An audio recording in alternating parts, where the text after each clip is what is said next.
Laissez parler les huîtres. Laissez parler les huîtres. Ah bah elle est pas gênée celle-là, il a foutu sa moumoute dans les huîtres. Laissez parler les huîtres. Laissez parler les huîtres. Laissez parler les huîtres. Bonjour et bienvenue dans Laissez parler les huîtres, format d'été. Aujourd'hui, j'ai décidé de vous parler d'un lieu que vous connaissez peut-être déjà, la maison éco-paysanne de Grand Village, dans laquelle se tenait au début du mois de juillet la semaine du réemploi et l'occasion pour moi de redécouvrir cet endroit, d'en apprendre encore plus sur le réemploi et de comprendre à qui s'adressent les visites de la maison éco-paysanne. Je vous propose d'écouter tout de suite Lucie au micro Laissez parler les huîtres.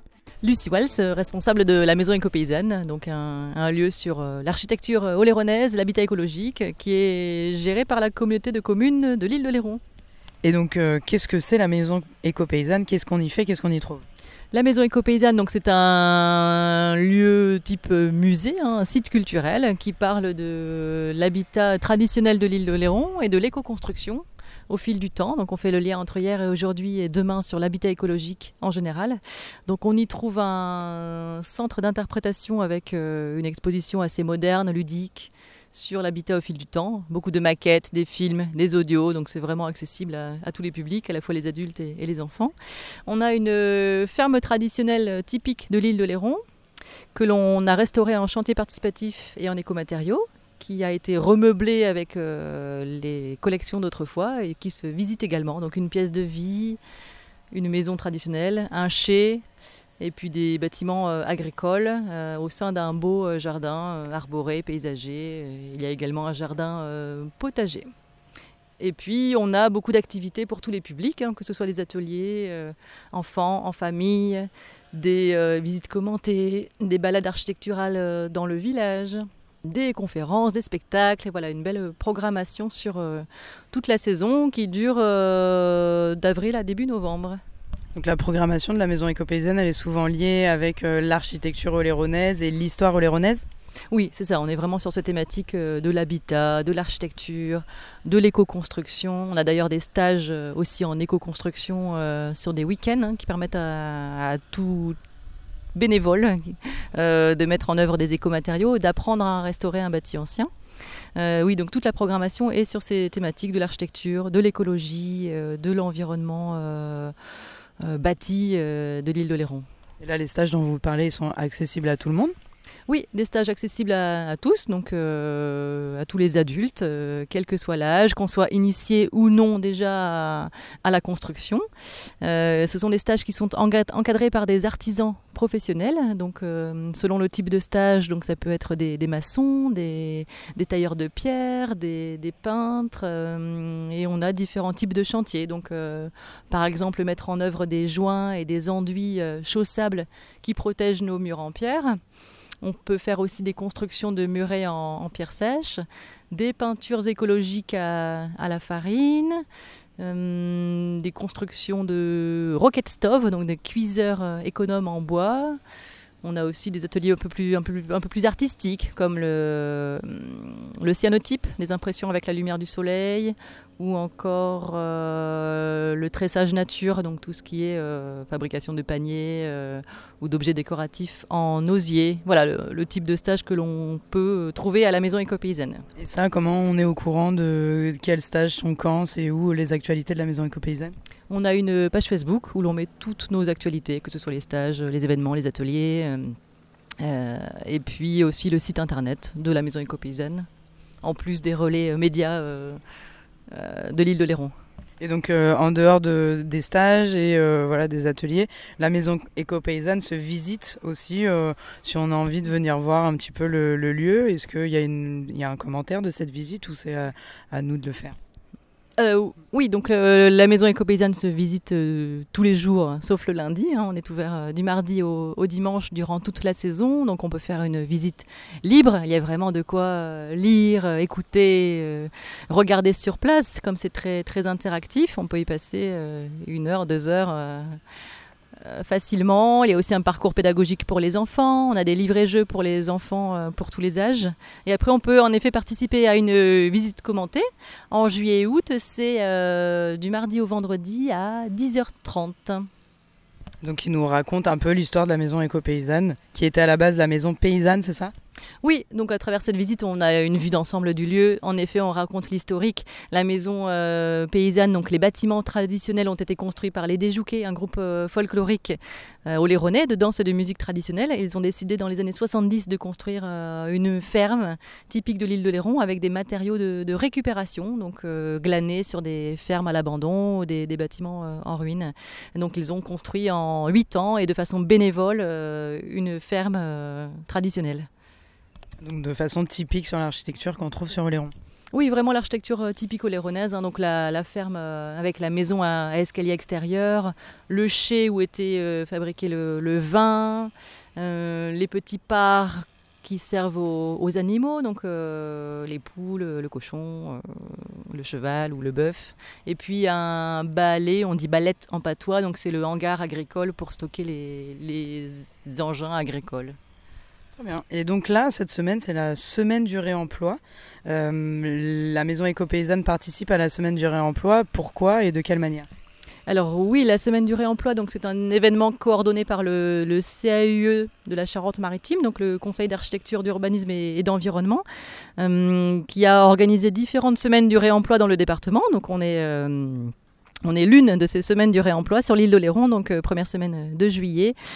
Pourquoi on participe à cet événement ? Puisque ça parle d'architecture, ça parle de la réutilisation de matériaux de construction, hein, toujours dans l'aspect de construction écologique. En effet, c'est bien de réutiliser des matériaux qui ont déjà servi pour limiter notre empreinte écologique.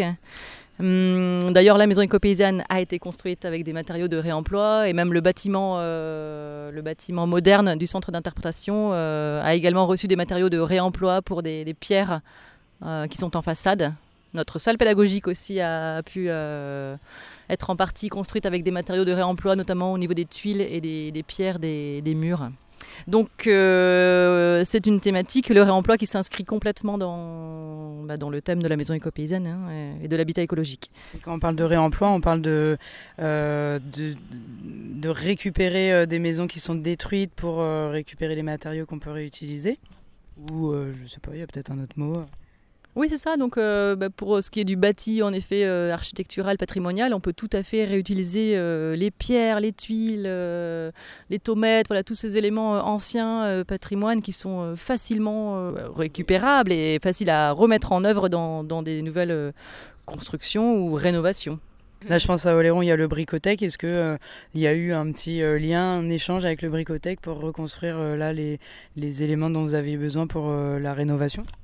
Ici, non, bien sûr. Alors, le Bricothèque, oui, c'est un lieu de la communauté de communes, donc on travaille avec eux. Mais au niveau de la construction même, non, on n'est pas allé chercher d'éléments au Bricothèque pour la rénovation de la maison paysanne.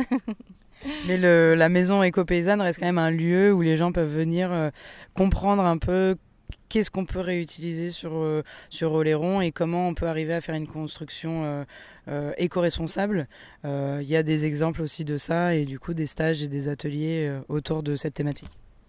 Oui, en fait, dans le parcours de visite, on explique que les anciens faisaient du réemploi, hein, puisque... Comme anecdote, oui, il y a les ailes de moulin qui étaient réemployées pour faire des éléments de charpente. Il y avait aussi tout ce qui est tous les éléments de navires naufragés qui étaient récupérés à la côte et qui pouvaient servir à la construction des maisons, donc notamment les coques des navires, les mâts des navires, également les pierres qui servaient à lester les bateaux pour pouvoir naviguer. Elles étaient réemployées pour la construction des murs. Donc en effet, il y a une histoire du réemploi très forte sur l'île, hein. Il fallait économiser les matériaux de construction et tous les matériaux pouvaient être récupérés. Si une maison était détruite, on pouvait récupérer l'ensemble et reconstruire avec ces matériaux. Et puis, bien sûr, aujourd'hui, il faut aller vers cette démarche du réemploi, hein, pour limiter nos consommations de matériaux, limiter la consommation des matières premières, les matières premières qui sont de plus en plus contraintes et moins fréquentes, hein, le sable, l'eau. On peut du coup limiter toute la pollution aussi liée à la construction de matériaux, hein, puisque le secteur du bâtiment est très économe en énergie et produit beaucoup de pollution. Est-ce que c'est aussi facile qu'avant de faire du réemploi aujourd'hui? Parce que là, comme vous dites, avant, hop, on reprenait les ailes d'un moulin, on en faisait une charpente. Mais aujourd'hui, il y a tout un tas de règles et tout ça, c'est pas aussi évident de pouvoir faire du réemploi? Oui, en effet, ça peut être un peu contraint par les règles et les assurances, mais voilà, il y a les lois qui évoluent et de plus en plus de possibilités en termes de réemploi pour à la fois le secteur public et le secteur privé. Et on a du coup des plateformes de réemploi qui se mettent en place sur le territoire, comme le Bricothèque à Dolusse-d'Oléron qui propose au public des matériaux, donc récupérés notamment en déchetterie. Voilà, j'espère que vous en saurez un tout petit peu plus sur le réemploi, sur la maison éco-paysanne. Si vous n'êtes jamais allé visiter cet endroit, je vous invite à y aller parce que c'est riche d'apprentissage et de découvertes. En attendant, si vous n'avez pas encore écouté l'émission sur le Bricothèque, c'est l'occasion de l'écouter parce que vous apprendrez encore plein de belles choses à propos du réemploi. Et d'ailleurs, Laissez parler les huîtres va consacrer une de ses émissions à parler un petit peu plus du réemploi, de comment on peut réemployer, réutiliser et utiliser de la matière grise plutôt que d'utiliser de la matière première. Voilà, je vous laisse avec un discours de Michel Parent justement à propos du réemploi et de tout ce qu'on peut trouver sur l'île d'Oléron autour de ce thème et je vous dis à très bientôt dans Laissez parler les huîtres. Merci de votre écoute. La communauté de communes doit avoir 23 ou 24 ans d'existence et dès le départ, elle avait comme ADN le développement durable.